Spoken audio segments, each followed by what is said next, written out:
ning ke oi pensi press ang no nil tum bang na kok lo ning oi lo atema ilitum karbiatum ang bom lason akahen no pornographic video kasapur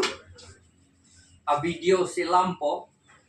amit hang si silampo amit hang si cepet langpo lapuson si geklem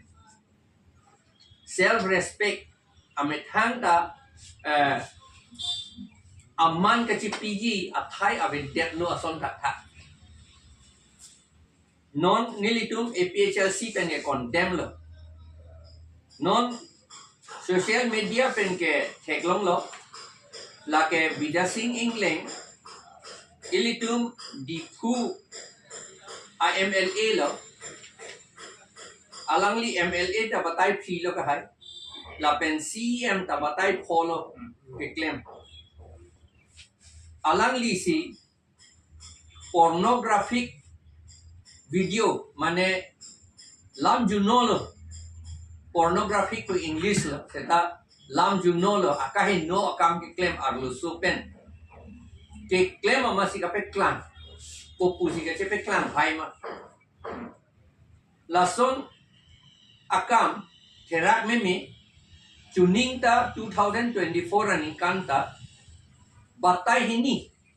karbi arlo sopia tu biya kaji kabia tang tu apenan bandu lapen ke kece aspinso atumpen akahe no akam ke claim si ke cepe klan claim joy takadi ke cepe klan tu apa kadu beta ke theklong ke ba karjulong ke BJP amunia tatum pusi pula tum hai hoi sila BJP atum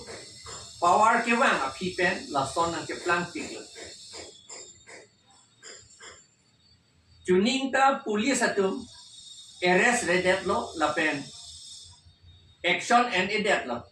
bisar sedet lo pining ta jong si la pu pedokok pulo tante la ke BJP atum kecok celo pusi itu BJP sarkar si kecok ce pusi punan kok alang litum thang da mathate la kecok pusi mathade ama si alang litum arrest re la pen bisar se patek ta bengbe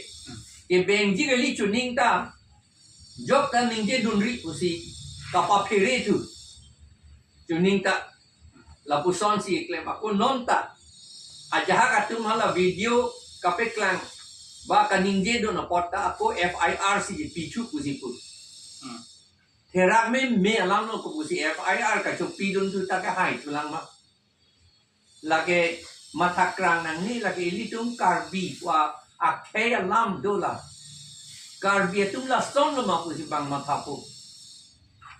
la nili tu ma tha tingke kopia pusi non la son nang ke plan bare ar lu pen bidi kang lim pen kopi ni atu itum karbi atum pan shudra ka pa je plan yi aphan si ke claim punak na akur kang day kapag plan yi wapahan si ke claim puna ke claim ason athema lai hui ke claim ke akur kang tu ya tum ke la ke claim trailer ason ke akur kang day tum si claim la pen ke claim tum an ka akur kang day ta cheplang lap pol ke la sini li tum APHLC pen ke pulo la ke moral tar pichut pulo ke pu la si la so atum aphan lason atum aphan ke lo ason dolan la ke doan a lo ateng pen la pen bharatiya nyay sanhita 2023 aningkan kaselam section throp kebra nerkep la pen throp kebra sirkep ateng pen Bidyasing Engleng la pen haladak ke claim dun atum pan an ba ka prek le du beta alang litum han arrest tri alang litum han jail thap nang ji la pen ke bisar nang ji la pen andeng pi trop kebra ner kep pen trop kebra ner kep ateng ke ningkan pho jail do nang ji la pen trokebra sirke pateng ke ningkan ke jail donangi son claim klete ilitum karbiatum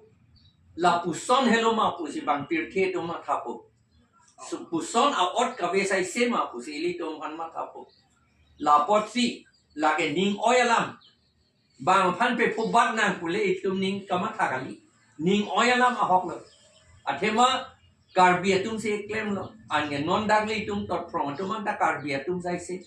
na pot karbiatum anong ke ju karbiatum pan anong ke ju si che plang nang hedi governor ta respectable amoni chief minister ta respectable amoni speaker ta respectable amoni alang li tum phan ni li tum ka chuning ri ya lang da we alang li tum thek lok pen lage atum mi ben si expel at nang po lage athe ame thang se claim na mati ili tum le claim tu putai ke toy dun bang jok ta toy dun te bang Bidyasing Engleng am ning ke hang na se claim dem care se claim lo governor phanda pheri re speaker phanda pheri re chief minister phanda pheri re di wan ka sa uro mani se ako assembly lu dun chule po ko pu lo hala assembly MLA tum ta alang li pen kang ni rap chom po rap me me ji speaker go si ke lang lord po governor ta go si ke lang lord po chief minister ta go si ke lang lord po therak re de ji ma alang li tum therak ji la si ni li tum ke kamatha ni li tum ako pine kam kle demonstration ilang henten puke nang ne akam avelu pusini tu matha lage governor la pen chief minister pen speaker ke hai tu alang ni pan expel vek pu duty lo ka alang ni tu